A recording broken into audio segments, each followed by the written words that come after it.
उनके बाद आपके खलीफे रशीद हजरत अमीर सैयद राबे सैयद शाह मौलाना मिन्नतुल्लाह साहब रहमतुल्लाह अलैह इस खानकाह रहमानी के सज्जादा नशीब ठहरे। जिनको याद रखिए, मौलाना मिन्नतुल्लाह साहब रहमतुल्लाह अलैह की इस्लामी मिल्ली दीनी खिदमत 50 साल से ज्यादा अरसे पर बढ़ी थे। एक वक्त वो आया 1975, अजीब इंतशार का आलम था, अजीब आजमाइश का आलम था, इमरजेंसी नाफिज थी, इजहारे हक का किसी को हक हासिल नहीं था, जबरी नसबंदी हो रही थी,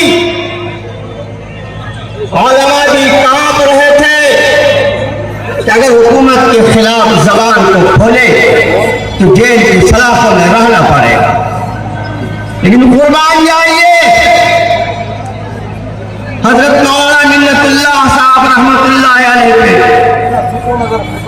इस आलिम रब्बानी ने हुकूमत के खिलाफ आवाज को उठाया, पर्चे शाये किए और हुकूमत को डट करके इसका जवाब दिया, इसकी तरदीद की, इसका दिफा किया।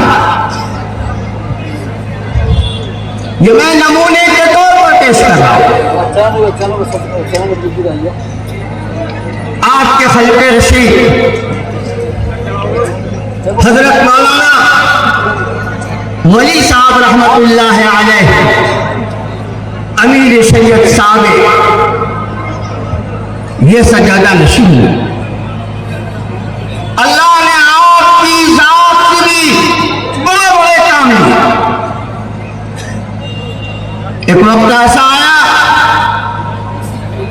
कि मदारिस इस्लामिया को दहशत गर्द का अड्डा करार दिया जाने लगा। यही सरजमीन है, यही स्टेट है, यहाँ नाम से मदारिस इस्लामिया कॉन्फ्रेंस करके और इस इल्जाम के खिलाफ आवाज उठाकर हुकूमत के ऐवानों में आवाज को पहुंचाकर ऐसा लर्जा ताली कर दिया कि जो लोग बरमला बोलते थे कि मदारिस दहशतगर्दी के अड्डे हैं, उनकी जबानों के ताला पड़ गया। यही हज़रत मौलाना वली रहमानी साहब हैं कि जब सुप्रीम कोर्ट के जज ने दाढ़ी और बुर्का के खिलाफ आवाज को उठाया तो ऐसी खामोश तहरीक चलाई कि उस जज ने माफी मांगी। ये बतौर नमूना मैंने पेश किया। और आपके बाद आपके खलीफे रशीद हम सब के अमीर शरीयत हजरत मौलाना अहमद वली फैसल दामद बरकातहू ये सज्जादा नशी है, हम सब के अमीर शरीयत है। अल्लाह ने आपको दीनी और दुनियावी दोनों उलूम का माहिर बनाया है। क्यों नहीं माहिर होंगे? क्यों नहीं आवाज़दार की तरह इनमें जुर्रत शुजाअत पैदा होगी, बेबाकी पैदा होगी? वो इसलिए कि इब्तिदा के 15 सालों तक, शुरू के 15 सालों तक अपने दादा जान हजरत मौलाना मिन्नतुल्लाह साहब रहमतुल्लाह अलैह की खिदमत में, तरबियत में रहे हैं कि जिनकी तरबियत से काजी मुजाहिद इस्लाम जैसे फकीह पैदा हुए, जिनकी तरबियत से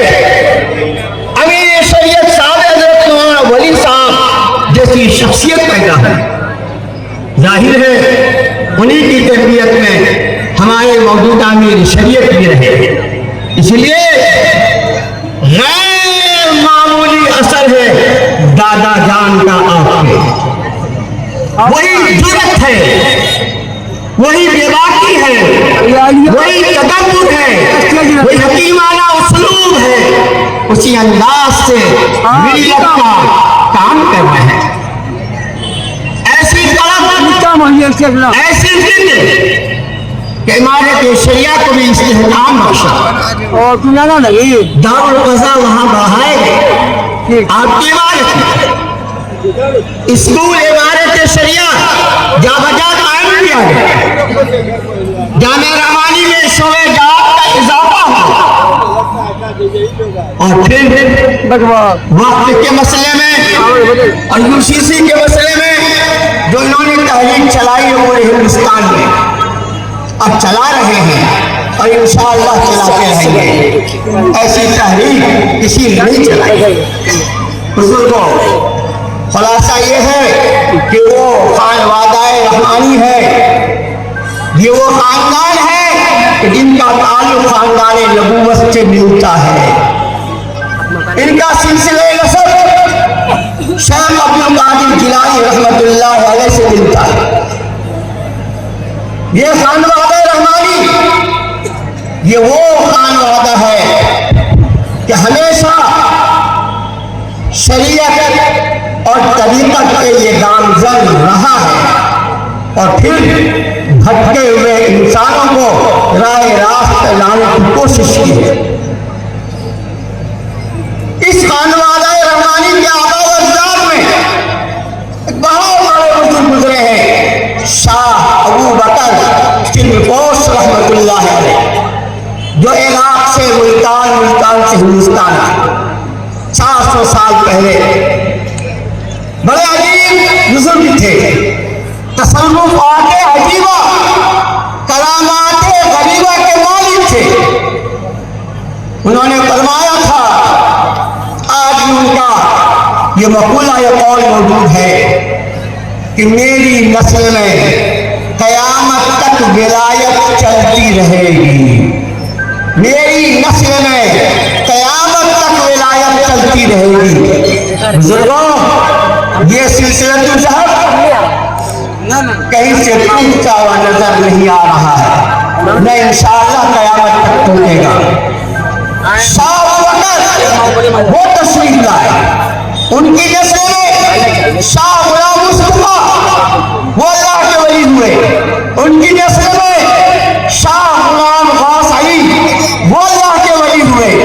उनकी नस्ल में शाह अब्दुल मौलाना मोहम्मद अली मुंगेरी रहमतुल्लाह अलैह के वालिद वो वली हुए और फिर मौलाना मोहम्मद अली मुंगेरी और फिर शाह अब्दुल्लाह साहब रहमतुल्लाह अलैह और हजरत मौलाना मिन्नतुल्लाह साहब रहमतुल्लाह अलैह, हजरत मौलाना वली साहब रहमतुल्लाह अलैह और अब हम सब के अमीर शरीयत हजरत मौलाना अहमद वली फैसल अल्हम्दुलिल्लाह ये भी आबा अजदाद के नक्शे कदम पे चल रहे हैं।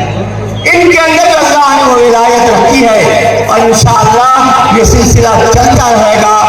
हमारी आपकी जिम्मेदारी है इस खानवादा रहमानी से सच्ची मोहब्बत रखें और खानकाए रहमानी और जामे रहमानी को हमेशा दुआओं में याद रखें। यही हमारी मोहब्बत है। इंशाअल्लाह इस मोहब्बत में हमारी आपकी निजात होगी। अमा तौफीक इल्ला बिल्लाह।